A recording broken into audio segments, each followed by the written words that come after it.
وسلم وبارك وكرم وعظم على سيدنا وحبيبنا وشفينا وقرة أعيننا سيدنا المصطفى ابن زمزم والصفا سيد الكونين وأشرف الثقلين جد الحسن والحسين محبوب إلى رب المشرقين والمغربين سيدنا الوجود محمد بن عبد الله رسول الله صلى الله عليه وسلم وعلى أهل بيته الطيبين الطاهرين وعلى كل أصحابه الأجمعين والتابعين التابعين ومن تبعهم بإحسان إلى يوم الدين. أما بعد,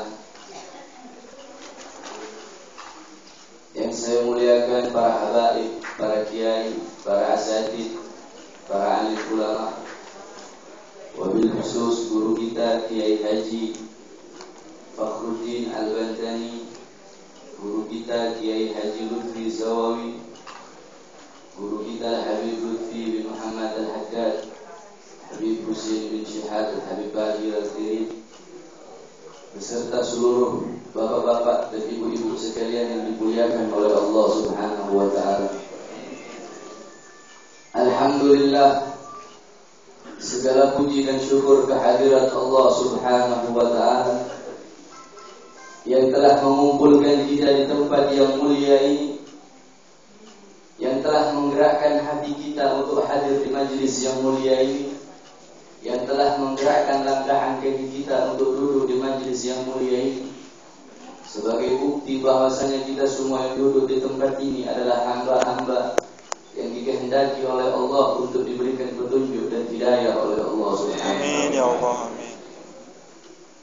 Jikalau bapak-bapak dan ibu-ibu sekalian ingin tahu Allah Subhanahu wa taala pada saat ini sedang apa, maka satu jawabannya, Allah Subhanahu wa taala pada saat ini sedang membangga-banggakan, sedang membangga-banggakan bapak-bapak dan ibu-ibu sekalian yang duduk di majlis ini. Allah Subhanahu wa taala sedang membangga-banggakan, Allah Subhanahu wa taala sedang menyebut-nyebut nama antum semua yang duduk di majlis ini. Allah banggakan di depan para malaikat-malaikat yang menempati langit. Allah Subhanahu wa taala berkata, wahai para malaikat-malaikatku, wahai para bidadari-bidadariku, wahai para gilmanku, wahai seluruh makhluk-makhluk yang menempati langitku, ishadu, saksikanlah, kata Allah Subhanahu wa taala. Berkumpul hamba-hambaku di satu majlis yang mulia, di saat hamba-hamba yang lain mereka sedang terlelap dalam tidurnya, di saat hamba-hamba yang lain sedang sibuk dalam urusan dunia, maka hamba-hambaku ini mereka sedang mensibukkan hati mereka untuk mengingatku, kata Allah. Di saat hamba-hamba yang lain sedang berurusan, sedang berhubungan dengan iblis, sedang berhubungan dengan perbuatan maksiat, perbuatan dosa, sedang lalai kepadaku, sedang lupa kepadaku, tidak takut kepadaku, maka hamba-hambaku ini mereka duduk di majlis yang mulia, mereka duduk di majlis ilmu, mereka duduk di majlis zikir, mereka duduk di majlis tersebut, lidah mereka sedang basah karena berzikir kepadaku. Mereka duduk di majlis tersebut untuk mereka melakukan sunnah-sunnah kekasihku. Mereka duduk di majlis tersebut untuk melakukan kewajiban yang merupakan syariatku, kata Allah Subhanahu wa taala. Oleh karena itu, wahai para malaikat, turunlah kalian ke tempat tersebut. Maksudnya Allah, turunlah kalian ke tempat ini. Untuk apa? Untuk kalian menjadi saksi bahwasanya aku Rabbil Alamin telah memilih mereka semua yang duduk di tempat ini. Aku pilih mereka sebagai hamba-hamba yang nanti kelak akan menempati surga Firdaus. Amin. Mengapa kita mendapatkan keutamaan seperti ini? Mengapa kita mendapatkan kemuliaan seperti ini? Keutamaan dan kemuliaan seperti ini kita dapatkan karena kita telah memuliakan ilmu. Karena kita telah memuliakan ilmu sehingga Allah Subhanahu wa taala memuliakan kita. Allah Subhanahu wa taala memberikan keutamaan seperti ini karena kita mengutamakan ilmu sehingga Allah Subhanahu wa taala mengutamakan kita. Allah Subhanahu wa taala mengagungkan kita karena kita telah mengagungkan ilmu sehingga Allah Subhanahu wa taala mengagungkan kita semua yang duduk di tempat ini karena kita mendapatkan Bapak-bapak dan ibu-ibu sekalian yang dimuliakan oleh Allah Subhanahu wa taala.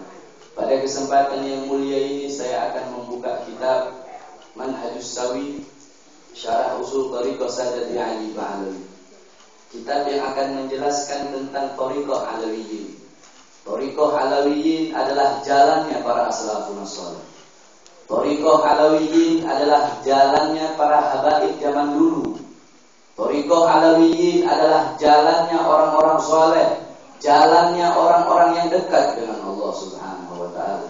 Yang pada dasarnya Thariqah Alawiyyin yang merupakan warisan daripada Rasulullah sallallahu alaihi wasallam, ilmu, amal dan akhlak. Ini adalah dasar daripada Thariqah Alawiyyin. Ilmu yang berada di Thariqah Alawiyyin adalah ilmu orang-orang soleh. Ilmu yang berada di Thariqah Alawiyyin adalah ilmunya para aulia. Ilmu yang ada di Thariqah Alawiyyin adalah ilmunya orang-orang yang dekat dengan Allah Subhanahu wa taala. Ilmu yang ada di Thariqah Alawiyyin adalah ilmunya Habib Abdullah bin Ali Al-Haddad, ilmunya Habib Umar bin Abdurrahman Al-Attas, ilmunya Habib Abdullah bin Abu Bakar Al-Idrus, ilmunya Syekh Abu Bakar bin Salim, ilmunya Syekh Abdul Qadir Jailani, ilmu para awliya, ilmu orang-orang soleh, orang-orang yang bertakwa, orang-orang yang dimana seumur hidupnya tidak pernah lupa walaupun sedetik kepada Allah Subhanahu wa taala.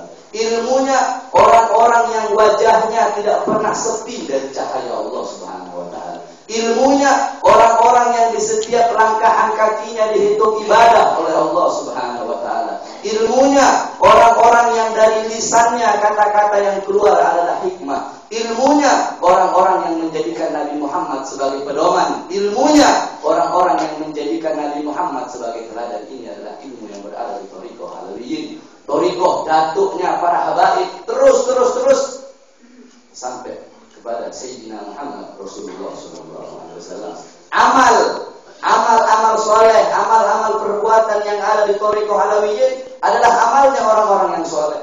Amal yang ada di Thariqah Alawiyyin adalah amalnya orang-orang yang dekat dengan Allah Subhanahu wa taala. Sehingga amal-amal yang mereka lakukan yang didasari dengan ilmu, amal-amal mereka, ibadah mereka, salat mereka, sujud mereka, rukuknya mereka, segala amal ibadah yang mereka lakukan dihiasi dengan ilmu dan akhlak sehingga amal mereka telah diterima oleh Allah Subhanahu wa taala. Ini adalah amal-amal orang yang soleh. Akhlaknya mereka, akhlak datuknya Rasulullah sallallahu alaihi wasallam. Akhlak mereka adalah Al-Qur'an, yang merupakan Al-Quran adalah Rasulullah. Kalau kita mau tahu siapa Rasulullah, kita lihat Al-Quran, itu adalah Rasulullah. Kalau kita pengen tahu apa itu Al-Quran, kita lihat Rasulullah, itu adalah Al-Quran. Sebab Rasulullah dan Al-Quran tidak bisa dipisah. Sebagaimana la ilaha illallah dan Muhammad Rasulullah tidak bisa dipisah. Kata Habib Muhdar Al-Idrus, la ilaha illallah yaitu Muhammad Rasulullah. Muhammad Rasulullah yaitu la ilaha illallah. Begitupun akhlaknya Rasulullah. Akhlaknya Rasulullah Al-Quran. Al-Quran adalah Rasulullah sallallahu alaihi wasallam. Ini adalah Thariqah Alawiyyin yang dimana kitab ini dikarang oleh seorang faqih, seorang ulama besar, yaitu Al-Habib Zain bin Ibrahim bin Smith, yang dimana beliau bermukim di Madinah. Al-Habib Zain bin Ibrahim bin Smith adalah orang yang dekat dengan Allah Subhanahu wa taala. Al-Habib Zain bin Ibrahim bin Smith, beliau setiap hari membaca sholawat 1 juta kepada Rasulullah SAW. Al-Habib Zain bin Ibrahim bin Smith menghiasi waktu-waktunya dengan ibadah kepada Allah Subhanahu wa taala. Mulai dari habis maghrib sampai subuh beliau tidak keluar, karena mulai dari habis maghrib sampai subuh waktu beliau berzikir kepada Allah. Ketika ditanya oleh muridnya, ya Habib, mengapa engkau ini membaca sholawat, membaca aurat-aurat, wirid-wirid seperti ini? Kenapa wahai Habib? Dijawab oleh Habib Zain bin Ibrahim bin Smith, kalau aku tidak seperti ini, aku malu memakai imamah. Kalau aku tidak seperti ini, aku malu pakai peci. Aku malu kepada datuk-datukku kalau aku tidak melakukan amalan datuk-datukku. Aku malu kepada datuk-datukku kalau aku mencari ilmu selain ilmu yang didapatkan oleh datuk-datukku. Jadi kalau kita ingin tahu thariqah yang jelas adalah Thariqah Alawiyyin yang bersumber langsung sampai kepada Rasulullah sallallahu alaihi wasallam. Nah, di kitab ini saya akan menjelaskan sedikit Karena majelis ini, majelis yang diasuh oleh Kiai Fakhrul Al-Bantani adalah majelis ilmu, majelis fikih. Jadi saya akan menjelaskan sedikit tentang fadilah daripada ilmu. Saya akan menjelaskan satu titik air yang diambil dari seluruh lautan. Jadi cuma sedikit, ibarat kata lautan, cuma satu tetes yang akan saya ambil daripada keutamaan ini. Masih banyak keutamaan-keutamaannya. Bismillahirrahmanirrahim. A'lam anna al-ilm ta'allam wa ta'limah arfa'u wa afdalu min sa'iril a'mal allati yutakarrabu biha ila Allah ta'ala li'adalati akthar min an tuhsar wa ashhar min an tuzkar. Qala Allah 'azza min qa'ilin karim shahida Allah annahu la ilaha illa huwa wal malaikatu wa ulul ilm qa'iman bil qist la ilaha illa huwal azizul hakim. Al-Imran ayat 18. Bada'a subhanahu bi nafsihi wa thana bi malaikatihi wa thalatha bi ahli al-ilm wa kafahum bidzalika syarafan wa fakhran. Wa qala Allah jalla wa ala qul hal yastawi alladhina ya'lamuna wal ladhina la ya'lamun innama yatadhakkaru ulul albab. Al-Zamr ayat 9. Ay innahum la yastawuna abadan la fid dunya wa la fil akhirah. Walakin yufaddilu Allah man ya'lam ala man la ya'lam bi darajatin katsira. فهيهت أن تحصل المساواة بين العلماء العاملين وغيرهم من الجاهلين ولكن يرفع الله أهل العلم على من سواهم بدرجة كثيرة. فعن ابن عباس رضي الله عنهما قال يرفع الله العلماء يوم القيامة على سائر المؤمنين ب700 درجات ما بين الدرجتين مسيرة 500 عام. وقال الله تعالى يرفع الله الذين آمنوا منكم والذين أوتوا العلم درجات. قلت وذلك لأن العلم نفعه متعدد وهو أساس العبادة ومنبع الخيرات كما أن الجهل رأس كل الشر وأصل جميع البريات. قال سيدنا الحبيب الإمام عبد الله بن علي الحداد رضي الله عنه ونفعنا به الجهل أصل كل شر ومنشأ كل ضرر وهو وأهل داخلون في عموم قوله صلى الله عليه وسلم الدنيا ملعون ما فيها إلا ذكر الله وما والاه وعالما ومتعلما. قال سيدنا علي كرم الله وجهه لا عدو أعدى من الجهل والمرء عدو ما جهل والجاهل واقع في ترك الطاعة وفعل المعاصي شاعم فإنه لا يدري أي شيء الطاعة التي أمره الله بفعلها ولا أي شيء المعصية التي نهاه الله عن ارتكابها ولا يخرج من ظلمات الجهل إلا بنور العلم. ولله دار الشيخ علي بن كبير رضي الله عنه حيث يقول الجهل نار لدين المرء يحرقه والعلم ماء لتلك النار يطفيها. واعلم أن العلم يرفع الوادي والجهل ينزل الرافع فمن شرف نسبه وعدل بالجهل حسابه نزل به الحال ووضع مقامه مع الجهال فما الحياة إلا لأهل العلم وما الموت إلا لأهل الجهل كما قيل وفي الجهل قبل موته موت لأهله فأجسادهم قبل القبور قبور وإن امرأ لم يحيا بالعلم ميت وليس له حتى النشور نشور ففي العلم حياة العبد وفي الجهل موت العبد.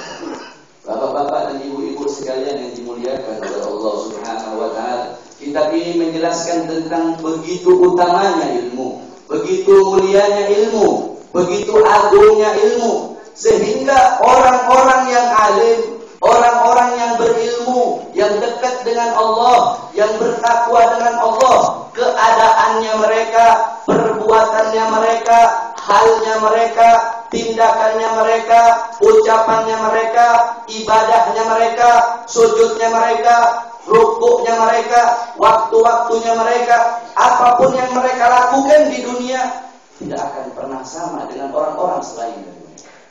Jadi orang yang alim, orang yang berilmu tidak sama dengan orang-orang yang bodoh. Kita tidak bisa menyamakan orang-orang yang alim dengan orang-orang yang jahil. Beda antara orang yang bodoh dengan orang yang alim.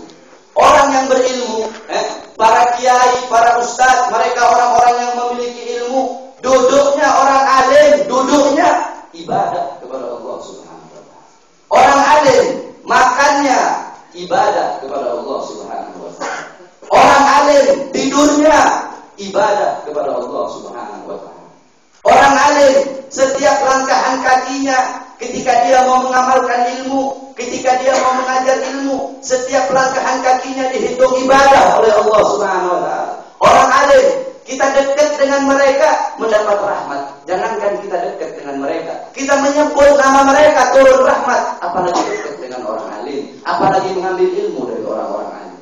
Jadi keadaan orang yang berilmu di dunia tidak akan pernah sama dengan orang-orang yang bodoh. Sedangkan orang-orang yang bodoh ini orang yang seperti apa? Orang yang bodoh adalah orang yang tidak kenal Allah, tidak kenal Rasul, tidak kenal iman, tidak kenal Islam, tidak kenal takwa, tidak dekat dengan Allah Subhanahu wa taala. Bodoh dan membiarkan kebodohan dalam dirinya. Kenapa? Karena dia sombong, tidak mau menuntut ilmu. Dia berpikir dirinya paling pintar, berpikir dirinya udah berilmu. Sehingga apa? Sehingga semakin dekat dia kepada syaitan, makin jauh dari Allah. Semakin dekat kepada perbuatan maksiat, semakin jauh dari perbuatan taat kepada Allah Subhanahu wa taala.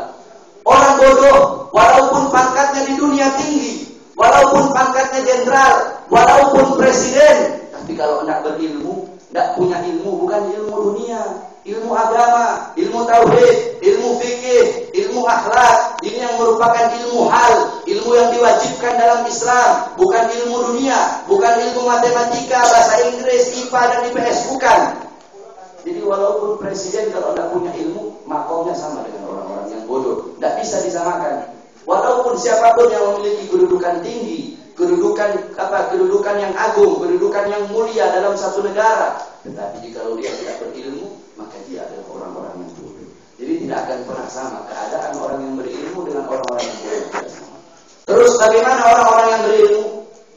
Orang-orang yang berilmu, para alim ulama, para kiai, para asatidz, mereka tidak mengejar dunia, mereka tidak mengejar pangkat, mereka tidak mengejar jabatan, mereka tidak mengejar tahta, mereka tidak mengejar kekuasaan. Yang mereka kejar ridhonya Allah Subhanahu wa taala. Mereka tidak cinta perut, mereka tidak cinta kursi, mereka tidak cinta perbuatan maksiat. Yang mereka cinta adalah Allah Subhanahu wa taala. Yang mereka rindukan adalah Allah Subhanahu wa taala. Yang mereka ingat adalah Allah Subhanahu wa taala. Ini adalah orang-orang yang berilmu. Ketika dunia sampai kepada mereka. Jadi kalau kata Habib Anis bin Ali bin Muhammad Al-Habsyi, orang yang alim ini tidak mengejar dunia, tetapi dunia yang mengejar orang alim. Orang alim, mereka tidak mengejar harta, tapi harta yang mengejar orang alim. Ketika dunia sampai kepada orang yang alim, tidak mereka ambil itu dunia. Mereka itu dunia ketika sampai kepada mereka, ketika harta sampai kepada mereka, mereka buang bagaikan sampah. Dunia nggak ada artinya bagi orang-orang yang alim. Kenapa? Karena mereka dekat dengan Allah. Kenapa? Karena mereka dekat dengan Rasulullah Sallallahu Alaihi Wasallam. Nggak usah kita membicarakan orang alim. Kita bicarakan Rasulullah Sallallahu Alaihi Wasallam. Nabi Muhammad apakah mengejar dunia? Nabi Muhammad Madinatul Ilm. Kotanya ilmu. Apakah Nabi Muhammad mengejar dunia? Apakah Nabi Muhammad mengejar pangkat? Nabi Muhammad 3 hari 3 malam beliau pernah tidak makan. 3 hari 3 malam Nabi Muhammad kelaparan, mengganjal perutnya dengan sebongkah batu. Padahal bumi Allah ciptakan untuk Nabi Muhammad SAW. Bumi Allah ciptakan untuk Nabi Muhammad. Langit Allah ciptakan untuk Nabi Muhammad. Alam semesta Allah ciptakan untuk Nabi Muhammad. Surga pasti untuk Nabi Muhammad. Tapi Nabi Muhammad masih lapar. Apakah Nabi Muhammad mengejar dunia? Padahal gunung Uhud merayu Nabi Muhammad. Gunung Uhud ingin dijadikan emas oleh Nabi Muhammad Sallallahu Alaihi Wasallam. Apakah Nabi Muhammad mengejar? Tidak. Ini adalah Nabi Muhammad dan ini adalah jalan para ulama. Sedangkan bagi orang-orang yang jahil, orang-orang yang bodoh, mereka mengejar dunia sehingga lupa kepada akhirat. Mereka membangun rumah-rumah mereka yang mewah sehingga mereka lupa akan kematian. Lupa tempat mereka terakhir yaitu alam kubur. Tujuan orang-orang yang bodoh bukan Allah. Tujuan orang-orang yang bodoh bukan Rasul, bukan surga, bukan bidadari, bukan telaga al-haud. Tujuan mereka dunia. Tujuan mereka pangkat. Tujuan mereka jabatan. Tujuan mereka tahta dan kekuasaan. Inilah tujuan orang-orang yang bodoh. Jadi nggak sama. Tujuannya nggak sama. Keadaannya nggak sama. Sangat-sangat berbeda antara orang alim dengan orang-orang yang bodoh. Kama qala Rasulullah sallallahu alaihi wasallam, ad-dunya mal'un. Dunia ini terkutuk kata Rasul. Dunia ini biadab. dunia ini laknat, kata Rasulullah sallallahu alaihi wasallam. Illa zikrullah, kecuali orang-orang yang berzikir kepada Allah, orang-orang yang dekat dengan Allah, orang-orang yang bertakwa kepada Allah, orang-orang yang beribadah pakai ilmu, orang-orang yang selalu dekat dengan Allah, orang-orang yang taat kepada syariat Allah, orang-orang yang selalu mengikuti sunnah-sunnah Rasulullah, orang-orang yang menjadikan Al-Quran sebagai pedoman. Ini adalah orang-orang yang berzikir kepada Allah Subhanahu wa ta'ala. Wa aliman, dan orang-orang yang berilmu, orang-orang yang alim, orang-orang yang memiliki ilmu, yang mengajarkan ilmu, orang-orang yang menuntut ilmu. Cuma golongan-golongan inilah orang-orang yang mulia di dunia. Selain daripada ini, mereka terkutuk. Bagi orang-orang yang bodoh, yang tidak mau belajar, yang membiarkan kebodohan dalam dirinya, mereka adalah orang-orang yang Allah Subhanahu wa ta'ala hinakan. Walaupun kita sujud sampai dahinya kita hancur sholat, walaupun kita ruku, walaupun ibadahnya kita sholatnya kita ribuan rakaat, tapi kalau nggak pakai ilmu, jangan harap akan diterima oleh Allah Subhanahu wa ta'ala. Dulu Rasulullah sallallahu alaihi wasallam pernah Rasulullah mau masuk masjid, tiba-tiba Rasulullah melihat iblis. Iblis ini mau masuk masjid, tiba-tiba iblis keluar. Rasulullah bertanya, wahai iblis, kenapa tadi kau mau masuk kemudian tiba-tiba kau keluar? Iblis pun berkata, ya Rasulullah, tadi aku hendak menggoda orang yang sedang sholat tersebut. Kenapa? Karena orang yang sholat itu orang yang bodoh, gampang bagiku membatalkan sholatnya, ya Rasulullah. Akan tetapi aku takut kepada orang yang sedang tidur di sampingnya. Kenapa? Karena orang yang sedang tidur tersebut adalah orang yang alim, orang yang berilmu. Iblis lebih takut kepada orang alim yang sedang tidur daripada orang bodoh yang sedang beribadah kepada Allah Subhanahu wa ta'ala. Bapak-bapak dan ibu-ibu sekalian yang dimuliakan oleh Allah, ilmu sangat penting, apalagi ilmu fikih. Di sini Kiai Fahru ngajar fikih. Fikih itu sangat penting, fikih yang merupakan syariat sangat penting. Kita nggak bakal sampai ke makrifat, nggak bakal bisa sampai tasawuf, nggak bakal bisa dekat dengan Allah, nggak bakal sempurna kecintaan kita kepada Allah kalau kita nggak pakai syariat.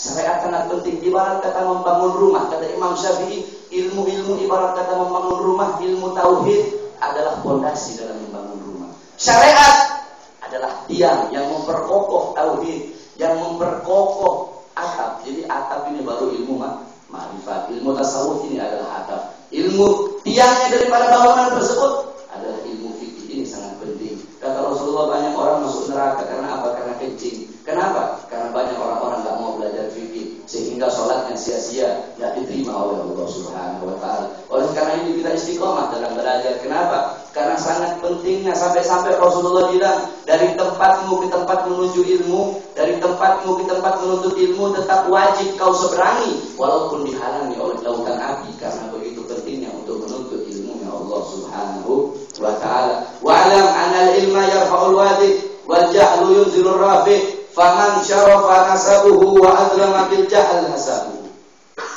Faman syarafa nasabuhu, barang siapa orang yang mulia nasabnya, mulia garis keturunannya, akan tetapi dia tersesat dalam kebodohan, dia tersesat dalam kesesatan, walaupun bapaknya adalah orang yang mulia, kakeknya adalah orang yang mulia, bapaknya alim, kakeknya alim, bapaknya abid, kakeknya abid.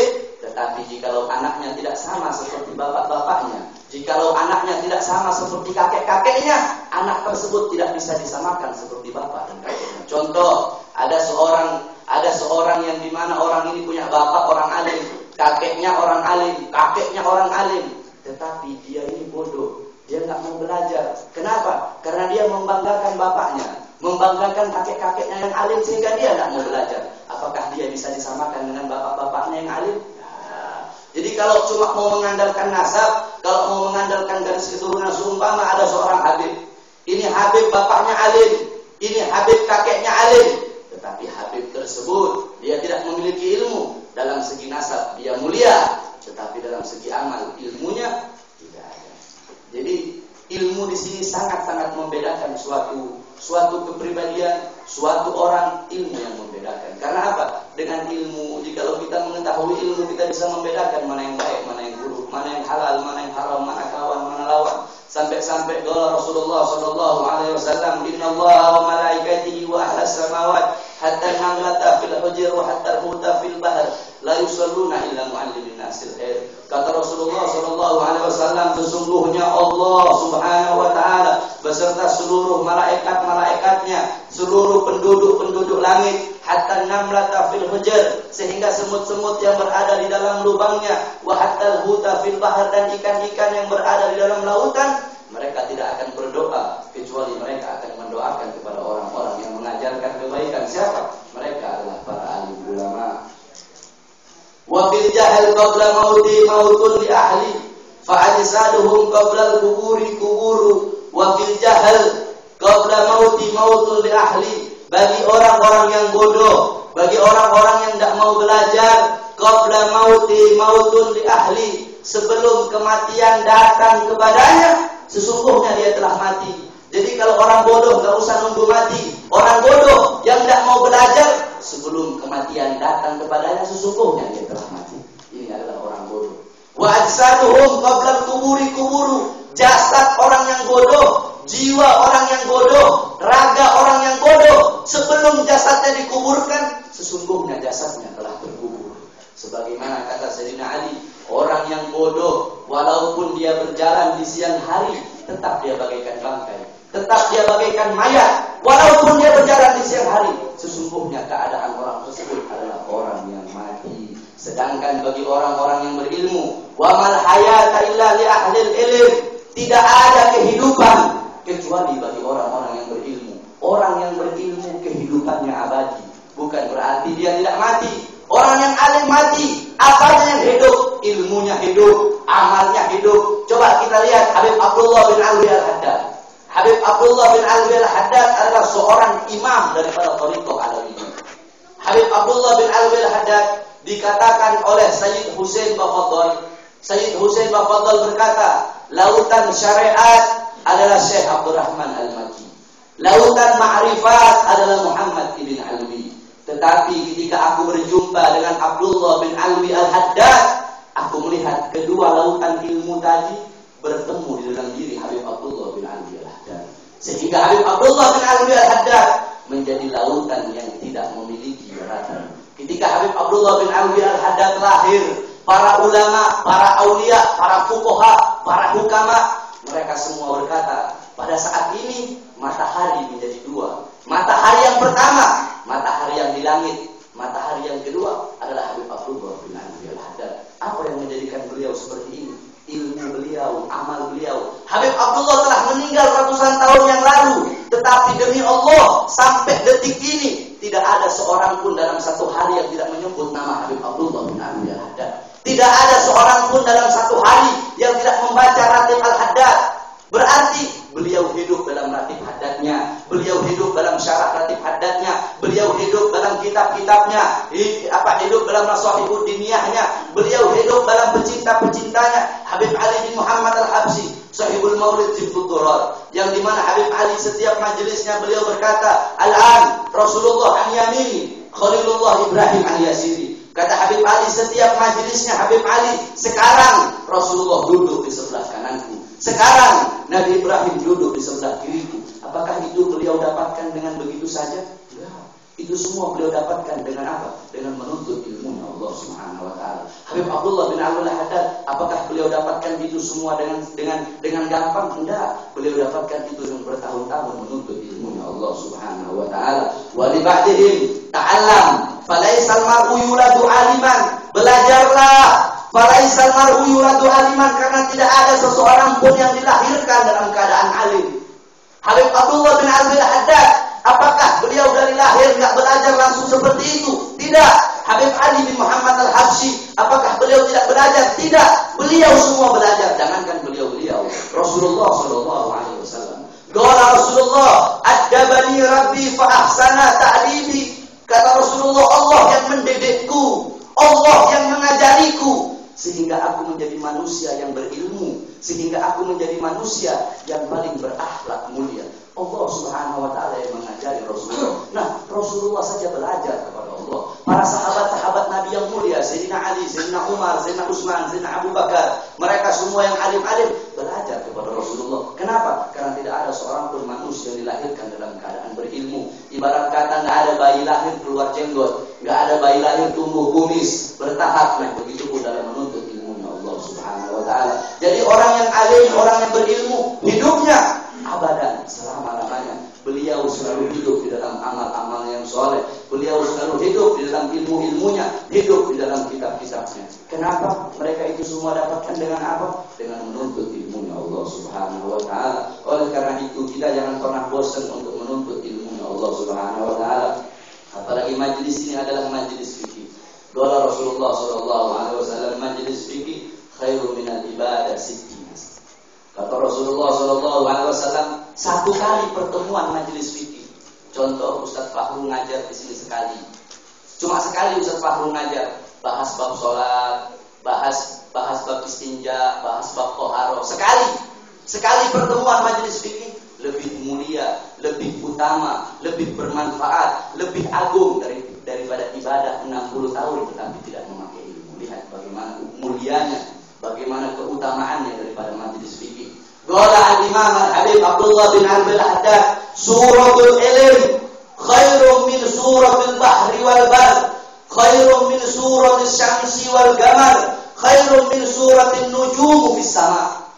Kata Habib Abdullah bin Al-Haddad, bentuk ilmu, gambarnya ilmu. Andaikan ilmu itu punya bentuk, andaikan ilmu itu punya gambar, bagaimana bentuknya ilmu, andaikan bisa kita lihat, pasti bentuk ilmu tersebut khairun minal bahri wal bar, pasti lebih indah, lebih bagus bentuknya daripada bentuk lautan dan daratan. Lebih bagus bentuknya daripada bentuk matahari dan bulan. Lebih bagus bentuknya daripada bentuk bintang-bintang yang berada di langitnya Allah Subhanahu Wa Taala. Karena begitu indah ilmu, karena begitu indah. Nah, terakhir, apa sumber dari segala ilmu? Sumber dari segala ilmu, sumber dari segala fikih, sumber dari segala hukum, sumber dari segala tauhid, sumber dari segala ma'rifat, sumber dari segala tasawuf. Satu, huwan nurul mubin, wa dzikrul hakim, wa siratul mustaqim, yaitu Al-Qur'anul Karim. Sumber dari segala ilmu. Jadi jangan kita pernah lepas daripada Al-Qur'an. Kata Habib Abdullah bin Al-Haddad, ilzam kitabullah, berpegang teguh kepada kitabnya Allah. Apa? Yaitu Al-Quranul Karim. Bahkan orang-orang kafir mereka berkata, jikalau umat Islam ini tidak lepas dari Al-Quran, jikalau umat Islam menjadikan Al-Quran ini sebagai chip, sebagai memori dalam hatinya, maka mereka tidak akan bisa dilunturkan.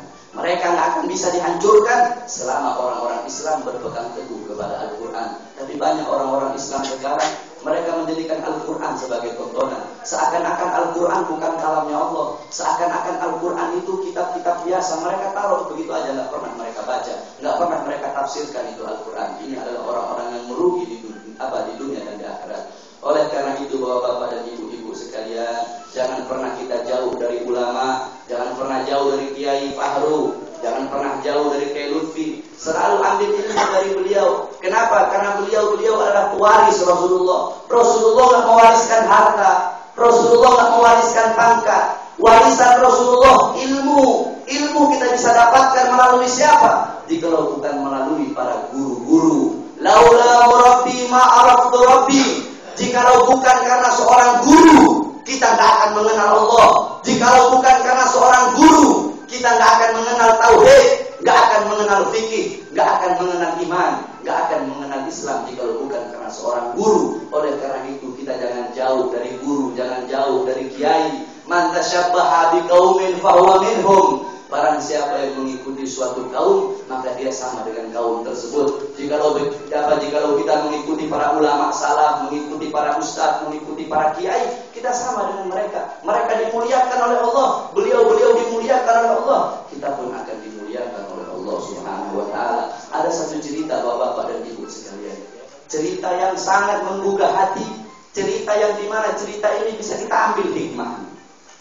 Diceritakan oleh Habib Zain bin Ibrahim bin Smith. Habib Zain bercerita bahwasanya di zaman Habib Ali bin Muhammad Al-Habsyi, pernah Habib Ali bin Muhammad Al-Habsyi berziarah ke makam Zanbal. Habib Ali berziarah ke makam Zanbal Karim Hadramut. Habib Ali ingin berjumpa dengan arwahnya para aulia. Tetapi ketika Habib Ali sampai ke makam Zanbal, tidak ada satupun Habib Ali menemui arwah-arwah para aulia. Kemudian Kemudian seminggu kemudian Habib Ali balik lagi. Ketika Habib Ali balik lagi, baru Habib Ali bertemu dengan arwah-arwah para aulia. Habib Ali bertanya kepada ruhnya Bagil Mugaddam Muhammad bin Abdul Alim. Habib Ali bertanya, wahai Bagil Mugaddam, kata Habib Ali, wahai Bagil Mugaddam, mengapa seminggu yang lalu aku datang ke pemakaman ini kalian tidak ada? Kemana kalian pergi? Arwah-arwah para aulia yang biasanya ada di sini, kenapa kok nggak ada seminggu yang lalu? Dijawab oleh Bagil Mugaddam, oh, seminggu yang lalu kami diperintahkan oleh Rasulullah SAW. Seminggu yang lalu kami diperintahkan oleh Rasulullah untuk datang ke Pulau Jawa. Kata Habib Ali, untuk apa kalian datang ke Pulau Jawa? Kemudian Ruh Bagil Mugaddam berkata, kami semua arwah para aulia, arwah para orang-orang soleh yang berada di pemakaman Zanbal ini diperintahkan oleh Rasulullah untuk datang ke Pulau Jawa untuk mensolati jenazah seorang pedagang. Pertanyaannya satu, apa keutamaan pedagang tersebut? Apa amal yang dilakukan oleh pedagang tersebut sehingga arwah orang-orang soleh, arwah para aulia diperintahkan oleh Rasulullah untuk datang ke rumahnya mensolati jenazahnya, mendoakan jenazahnya. Belum dapat syafaat dari Rasul, sudah mendapatkan syafaat dari aulia. Apa keutamaan? Apa amal yang dilakukan? Ternyata pedagang tersebut duduk di majelis ilmu, bawa dagangan. Dia nggak nuntut ilmu, dia cuma bawa dagangan sambil dengerin ustaz-ustaz yang sedang memberikan tausiah, ustaz-ustaz yang sedang mengajar. Dia bawa dagangan. Dia cinta kepada orang alim, cinta kepada ustaz. Kemanapun kiai pergi dia ikutin. Karena sabab inilah yang menjadi wasilah, yang menjadi kendaraan, yang menjadi perantara dia mendapatkan ridho Allah. Sehingga Rasulullah memerintahkan arwah para aulia untuk datang ke Pulau Jawa untuk mensolati jenazahnya. Rasulullah atas perintah siapa? Pasti Rasulullah atas perintah Allah Subhanahu wa taala. Sebab perbuatan Rasul, ucapan Rasul, tindakan Rasul bukan berdasarkan hawa nafsu, semua berdasarkan perintah Allah Subhanahu wa taala. Oleh karena itu kita jangan jauh dari ulama, jangan jauh dari kiai, selalu kita dekat minta nasihat agar Allah Subhanahu wa taala berikan, Allah permudah urusan dunia akhirat, Allah berikan kebahagiaan di dunia dan di akhirat. Apalagi ini akan menjelang bulan puasa, kita akan kedatangan tamu yang mulia. Kita akan kedatangan tamu yang agung. Kita akan kedatangan tamu yang utama. Syahrul Siyam, Syahrul Qiyam, Syahrul Sujud.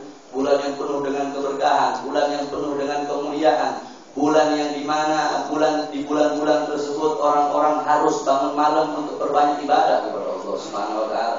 Bulan yang diwajibkan berpuasa, bulan yang di dalam bulan tersebut jikalau kita beribadah, jikalau kita sholat, sujudnya kita, rukuknya kita, amal-amal soleh kita, perbuatan-perbuatan baik yang kita lakukan di bulan tersebut, yaitu bulan Ramadan, pahalanya 10 kali lipat dibandingkan bulan-bulan puasa yang dibandingkan bulan-bulan yang lain, karena begitu utamanya Ramadan, karena begitu utamanya bulan puasa. Bapak-bapak dan ibu-ibu sekalian yang dimuliakan oleh Allah Subhanahu wa taala, para sahabat-sahabat Nabi yang mulia, mereka tidak pernah meninggalkan puasa. Para sahabat-sahabat Nabi tidak pernah meninggalkan puasa, sampai-sampai Ja'far ibn Abi Thalib, Sayyidina Ja'far, yang dimana beliau adalah saudara kandung daripada Sayyidina Ali. Ketika dalam peperangan, Sayyidina Ja'far dalam keadaan berpuasa. Ketika Sayyidina Ja'far memegang bendera. Ketika sedang berperang dengan orang-orang kafir Quraisy, tangan kanan Sayyidina Ja'far terpotong. Beliau memegang bendera dengan tangan kiri.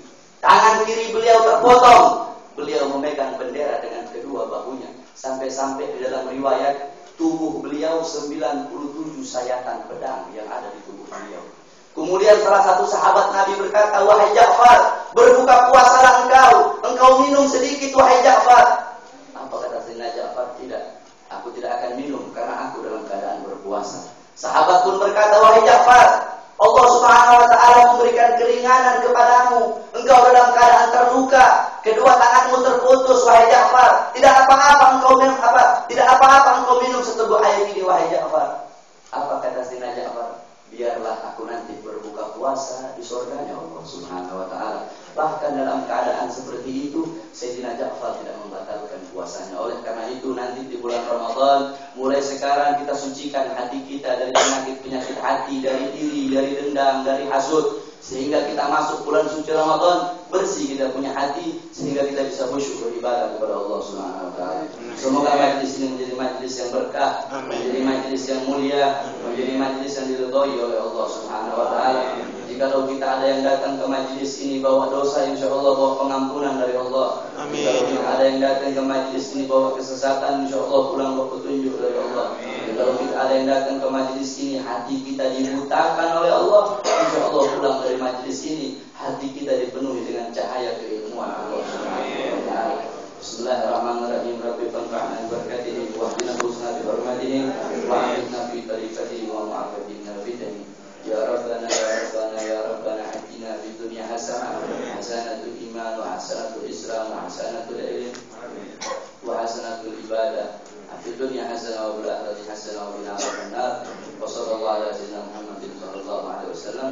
Walhamdulillahi rabbil alamin. Assalamualaikum warahmatullahi wabarakatuh. Waalaikumsalam warahmatullahi wabarakatuh.